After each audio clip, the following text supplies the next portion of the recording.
Hello, I'm Francine Stock, and I'm absolutely delighted to be here for this conversation with Lady Gaga about House of Gucci and her amazing performance in it as Patrizia Reggiani. So, Lady Gaga, let me start. There are so many different things we can talk about what has led up to this in terms of dramatic representations in both your music and film career. But the actual entry point for Patrizia, what did you first? I mean, I know that you didn't meet her. I know that you decided probably not to read the book. So how did you come at this character? Well, first and foremost, thank you so much for having me. I really appreciate it. I'm super excited to be talking to you today. Uh, you know, I would say that depending on whatever project I'm working on and depending on what type of character I'm working on, the entry point is always different. And I think it has a lot to do with who the character is. And this modality in particular, Patrizia Reggiani was a real person. So for me, I wanted the entry point actually to be her, but not her in person. So right after I read the script many times over and over and met with Ridley, and Ridley said to me, he said, she was really in love with him. I took that as a springing board into the entry point, which was then to hear this woman speak and not just speak in a video of her, of her behaving, but in a video of her talking about her own life. So I watched interviews of her that are all post 1992 mostly, because that was when he died and was murdered, and so she mostly spoke after that time. And what I found interesting was that I knew I would not be playing her at this moment in her life, but I wanted to start to pick up on the cues of whether or not I believed first and foremost if she had really done and committed this murder. So it really started there. The entry point was her. The entry point was listening to her talk, listening to the way she used her hands, watching her mannerisms when I felt she was telling the truth or when she was lying, and trying not to make too many opinions about her too quickly, really just watching her like an animal in the wild, and really studying her. And that's where this began. It was really, how could I relate to her in a soul way? And so then what I would bring the end of my answer to is to say that once I found that entry point, I realized after a lot of research that what I thought was curious about this story was that potentially this murder was a hairline fracture in terms of the difference between her and other real women who are hurt and scorned and traumatized throughout their lifetimes, women that live in a mode of survival. And how was this just one step over the edge in a way that we all can relate to? It's fascinating, this whole question of her methods of survival. And as you say, you were looking in a sense at her behavior perhaps before you got to the psychology. And I was, one of the things I thought was terrific about your performance, and I guess this is also in the script too, but is this whole idea of value and how she's constantly scanning for the value. It happens right from the moment when she turns up at the house to someone and she's asking about the value of the painting. And then in a sense, it's also tied up with what her value is within the family. Yeah, certainly. I mean, I think that, you know, it, one of the things that that entry point brought me to really quickly was that I was able to really do away with the stereotype that this film would be about a woman using her body to gain power and to murder for money, a gold digging, uh, uh,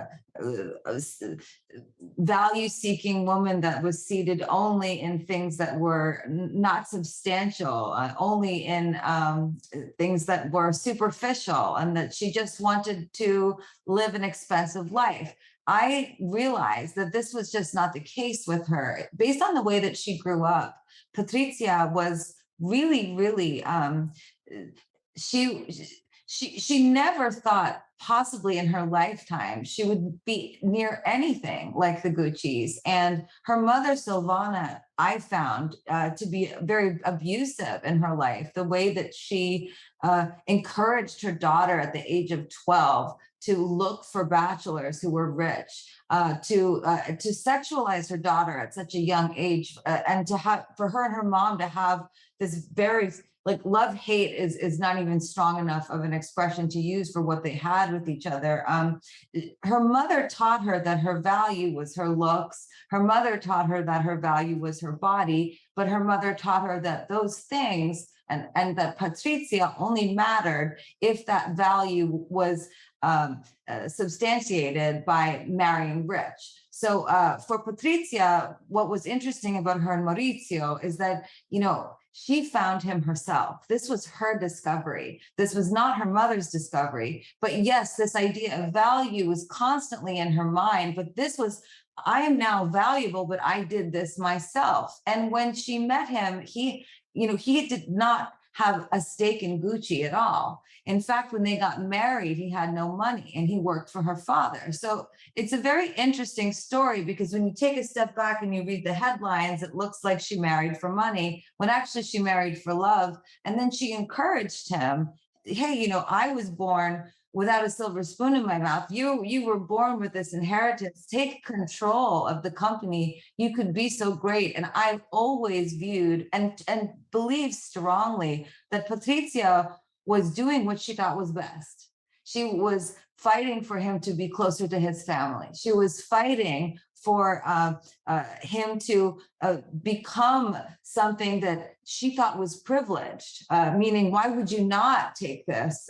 This is your birthright, and you're so smart, and you're so great, and you're educated in a way that I am not. So value, yes, in lots of ways. And I think that actually it was her feeling valuable with all the members of the family that ultimately led to the demise of this family, because they were all, valuing themselves as well. This idea of valuing themselves, hedging power and privilege over each other. Who was going to have the most of this Gucci cake?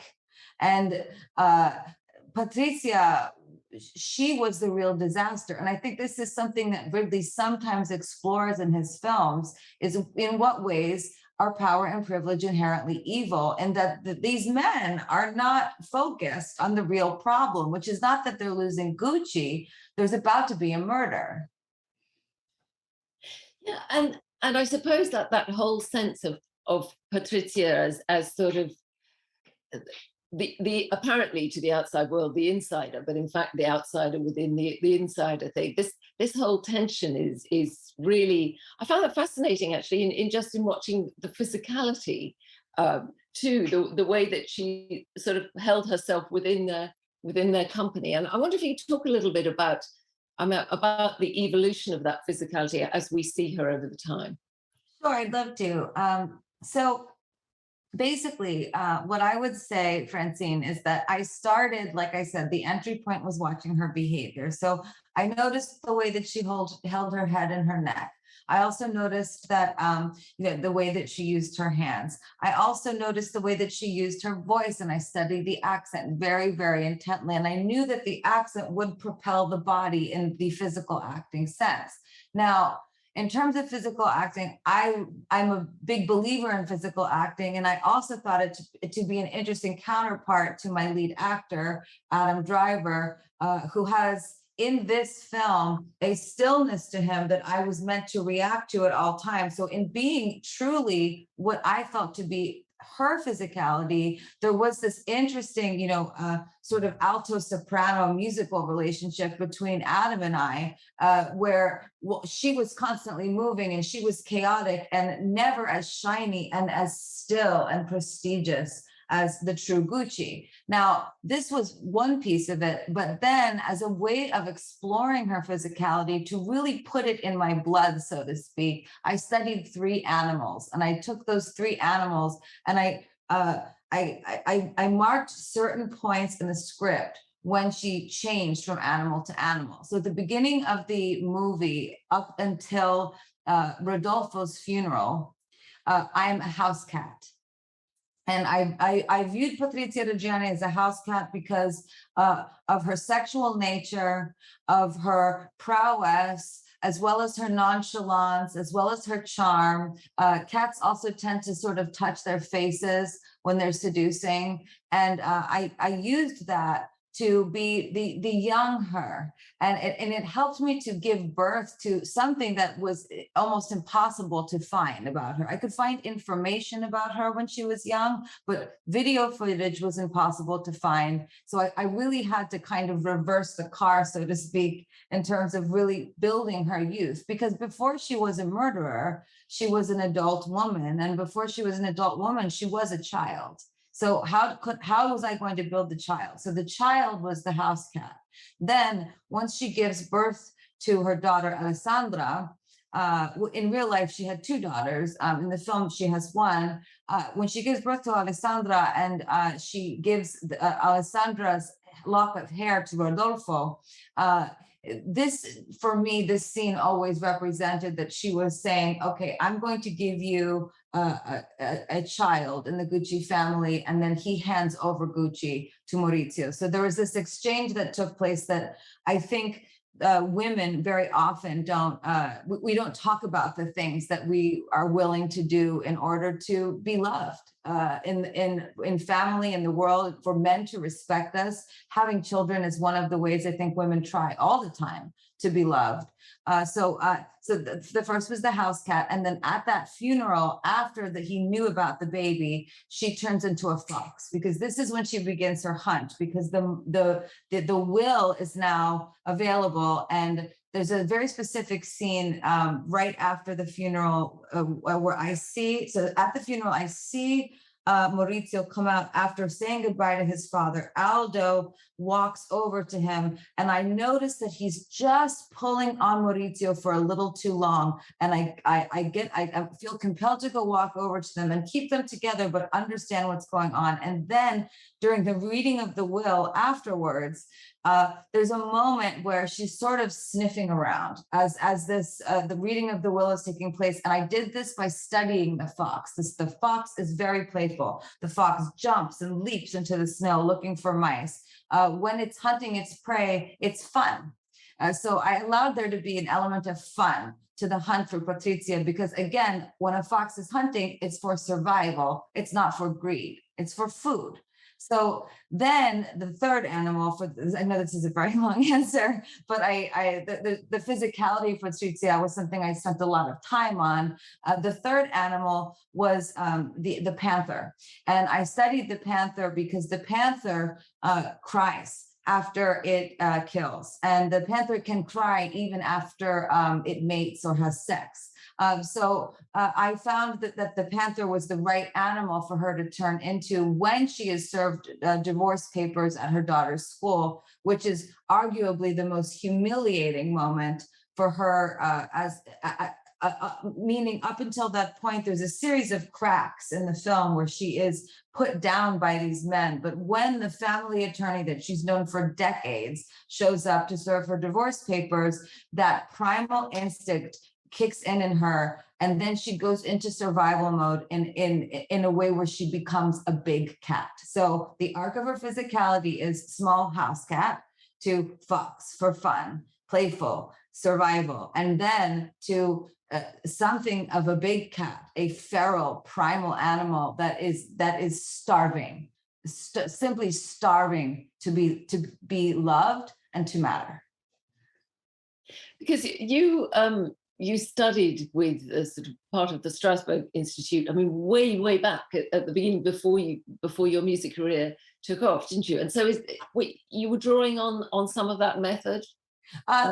Some of the animal method actually is from the Actors Studio. And I worked with Beatrice Pelliccia on the animals. I worked with Susan Batson for months and months and months on this script. She is a brilliant acting teacher. And yes, I studied at Lee Strasberg when I was very young for many years. I mean, I think I studied for at least 7 years at Strasberg when I was around 14 years old. And then I got into NYU, into Tisch, and I went to Tisch for about a semester or so, and then I dropped out of school to uh, go about my career because we weren't allowed to audition if we went to theater school, and I really wanted to work.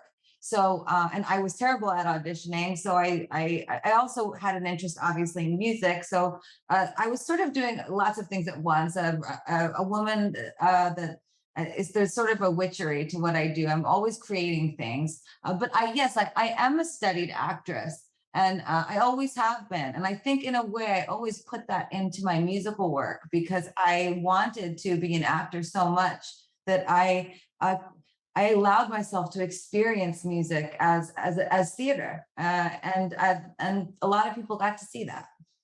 Yeah, absolutely. I think they certainly do. But of course, the difference with something like this is that most of your music projects are initiated by you. You have sort of absolute control of them. When you go onto a feature film, it's the script is by somebody else. There's a director. I know you obviously you're extremely well known for your professionalism and your collaborative artistry, but there's something different, isn't there? You are sort of going into somebody else's world to an extent with a feature film. Is that a challenge? Absolutely. Is it a challenge? I love it. I love artists. I love artists so much. I love working with all sorts of people that are, I find artists to be interesting and challenging, and everybody's different. Everybody's process is different. I loved working with Ridley. He's really an architect. He sees scenes in shapes and geometry, and he works so much off momentum. I loved working with him. I loved working with Adam, with Al, with Jared, with Jeremy, with Salma, with gosh, I hope I don't think I'm missing anyone, but I might be. That we had such a big and amazing cast. What I will say that is very different, something I don't really do in music that I do in acting. Certainly, I did learn at the Strasberg Institute. What I studied mostly for the many years that I was there was some physical acting work, but also I studied sense memory. So I do a lot of sense memory work when I'm acting, and Susan Batson, has really helped me further my work in a much deeper way with my analysis of the script, as well as really putting in the bottom, meaning what is my bottom as Stephanie, or Lady Gaga, however you want to refer to me. But what is my bottom as a person? And then what is the bottom of the character, and really putting that in. And what I would say is that when I'm acting, there's a more sort of deliberate consciousness that I have during preparation. Whereas with song, because I'm playing piano and singing, and I wrote the song, all things at the same time, that bottom is kind of naturally there. But I would say that the similarities, I consciously call upon that vulnerability every time I perform, because I think it's from that true place where you could almost cry. You're just a laugh away from a tear. That I think that the magic of being a human being happens, that when we share a true part of ourselves. So yes, working with other people, and not being the boss is it's wonderful. And actually, I think people don't know this about me necessarily. I've done so many interviews. This is a very interesting interview doing this with you. um, when I work on my own music and my performances, there's no hierarchy. I might be me, but my musical director, Michael Bearden, and my choreographer, Richard Jackson, and every member of my band, and all my dancers, and the whole wardrobe department, and stylists, and creatives. For me, what's beautiful is the collective. And if you can flatten out the hierarchy, everybody gets to rise to the top and shine together as a team. So there is something intuitive for me about filmmaking that does resonate with me, because it's how I work as a musician. I don't just tell people what to do and tell them what I want. We work as a unit. So how was it then with Ridley Scott? I mean, you talk about his architecture, and obviously he's very well known for amazing preparation and fantastic storyboarding, and absolutely having everything ready, being there, at sort of 3 a.m. and having everything ready. But is there a sense that all that preparation ever fences you in, or is there still room for maneuver within that? Oh no, I find it fascinating and I find it incredibly freeing. And I'm not just saying that. Now, I will say before we started, I was intimidated by how quickly I knew that he was going to move, that I would maybe only get 3 takes. Four if I asked for one more, which I always did. He always kindly said to me, "Would you like one more?" And I always said yes. um, but so I was slightly intimidated at first, but then I said, well, you just have to be ready then. So I really did my homework, which is, I know I've said before, many interviews that I worked on my accent for 6.5 months before this, but I had to put it in my body in a real way so that with 3 takes, with 4 takes, you're right there and you're right there with take one. And what I would say is that it's actually the opposite. There's a freedom in it because he would come over to me and he would show me something and it would be a storyboard of the shot we were about to do, and he would say, you see that right there, right? And then I would look at that and there would be so much going on inside of me that had nothing to do with a storyboard, so much going on inside of me that had to do with me relating to every actor on set as if we were a family. So there was this interesting intersection of me being inside of an immersive acting experience, which is the type that I believe in for myself, and then talking to my director, who was then showing me something that was in his mind's eye, meaning it's not my job to direct the movie, it's my job to be the actress. So as a leading actress, how can I be prepared so that he can get his shot and then I can surprise him with what I'm bringing in. And he was wonderful to work with. He empowered me all the time, even if he didn't have something storyboarded. He would come over and he would say, "What's this scene about?" And it wasn't because he didn't know; it was because he was interested. He wanted to know what I thought it was about. I think we all probably think that scenes are about different things. And as a woman on a set with a lot of men, I have to say, that was empowering, and it allowed me to layer this story about her. This story that she was so broken. This woman she became a monster because she stopped believing in humanity. Yeah, absolutely. Um, let's talk a little bit about the costumes, if we may, because of the extraordinary range. Now, I know you work closely with Janty Yates, the costume designer. I mean, did you come with your own ideas? You'd obviously looked at those videos and you knew a lot, presumably, about costume history as well from that era. So how did that work? Well, Francine, what I would say is that John T. Yates is an absolute genius, and the apple doesn't fall far from the tree with Ridley Scott. They're both geniuses, and together they have made magic for a long time. So I was very excited to work with her. But as I do for any work that I do, I always like to come prepared, and my team likes to create proposals. So my artistic team, we refer to ourselves as House of Gaga. That's our artistic collective. So Frederick Aspiris, who is my hair artist, and Sarah Tano, who's my makeup artist, they both came with months and months of studied work. The same way that I studied the script, they studied the script, to have the hair and the makeup modulate with her age and modulate with what she actually looked like at those times. Because a lot of the time when we looked back on her life, we could only find photographs. There was only a couple videos here and there. One I remember in particular, I was so excited to find it. It was of her at the baptism of her daughter, where I saw her signing a signature, just because I wanted to see how she wrote. And in that last scene of the film, when I'm writing my name down as they're calling my name, I keep writing. No one sees this in the movie. It was just for me, that I kept writing Signora Gucci. as they were saying, Signora Reggiani. And I was so irritated that they would not call me by my married name, that I was writing it over and over again. But I remember watching that video and being so excited that I found her hand movement. But anyway, to get back to what you're saying, I studied the script in my way. Frederick studied the script in his way. Sarah studied the script in her way. And then we all came together and we made a giant proposal of 15 wigs and many makeups to Ridley Scott and to John D. Yates. And Ridley at first only wanted one hair.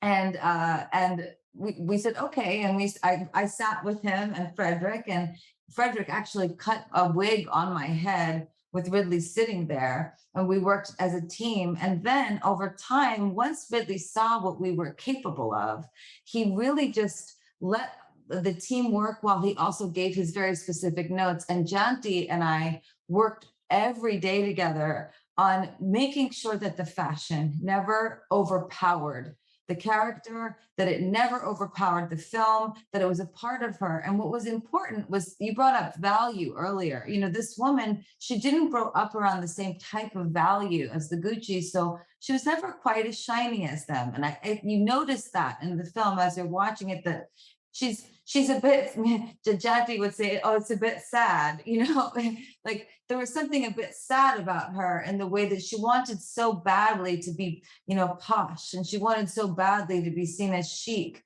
But really, she never quite got there. So there were specific things that we learned about her, and the trailer was covered in every photograph that you could ever possibly find of Patrizia Reggiani and Patrizia Gucci, and photos of them together with the family. And we did some replicas of her outfits. We also wore designers that we knew that she loved to wear. She didn't actually wear Gucci very much. She wore a lot of Chanel and a lot of YSL.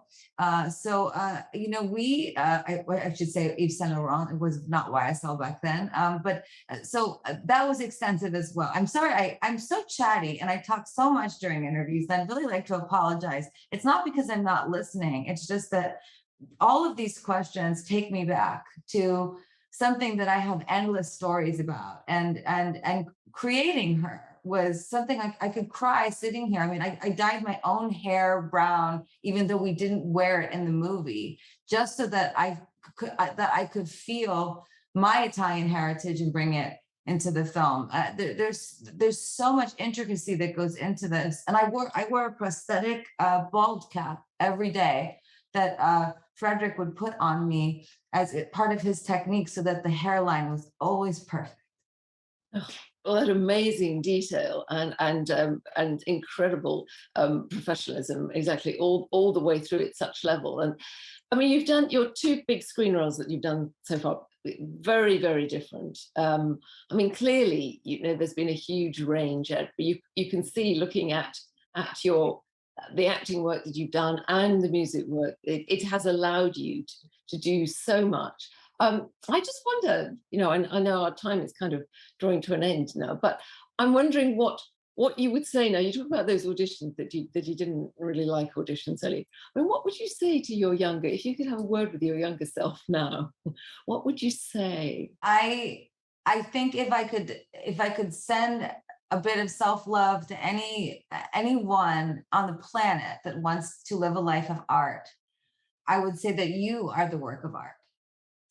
And, you know, I just talking about this, I can feel it, like, you know, when you get that walnut of tears in your stomach. What I would say to you is that I think I had such a hard time auditioning because I was terribly insecure. But if I had told myself to not be insecure, I don't know that I would have been able to do the scenes that I did in A Star Is Born. And Bradley Cooper is a wildly talented director, a wildly spectacular actor and human being. And he also required of me a naturalness and a fragility and vulnerability and insecurity that I had to trace all the way back to the me before I became the woman that more people know in the world now. So I don't think I would tell myself, don't be afraid, because I think that the fear that I had inside of me is something that propelled me forward. every time I heard no, I was afraid. And every time I was rejected, I said, well, I'm going to keep going because I have to, because I must, because I would be an artist in a studio somewhere today if I was not the artist that I am in this room talking to you. I wouldn't want to tell myself anything that would give me a hint of the future because it is hard to believe in yourself. But I think learning how to deal with the trauma of your childhood or your own life, all of the things that we go through, um, and be grateful on the other end. I think it provides with some perspective that, like, I wouldn't have wanted to make it easier on myself, is what I'm trying to say. I had a good education. My parents believed in me. I went to Strasbourg at a young age. My mother supported after schools like sense memory, and instead of chess or a math team. So I wouldn't change it. And because I think that by answering that question, it might be something someone would want to tell themselves now as a younger emerging artist. And I would say, don't tell yourself anything. Just believe in yourself as deeply as you can, and love yourself as deeply as you can. And loving yourself is not always the answer. Sometimes you can love yourself, and that's not enough either. But you are the work of art, and life is an art piece, and it's I don't think it's ever finished. Well, on that amazing note, thank you very much indeed, Lady Gaga. It's been absolute pleasure to talk to you. I wish we could talk for longer. And Me congratulations too. on Thank you, on. Francine. That was a lovely interview, and I really enjoyed it. And I always love talking about making this film. And Mm. just also, I'd like to just give a nod to Giannina Scott, our producer, and Ridley's wife. Without her, this film would never have been made. And this is a tremendous honor. And thank you to everyone that's seen the movie. We appreciate you. Thank you.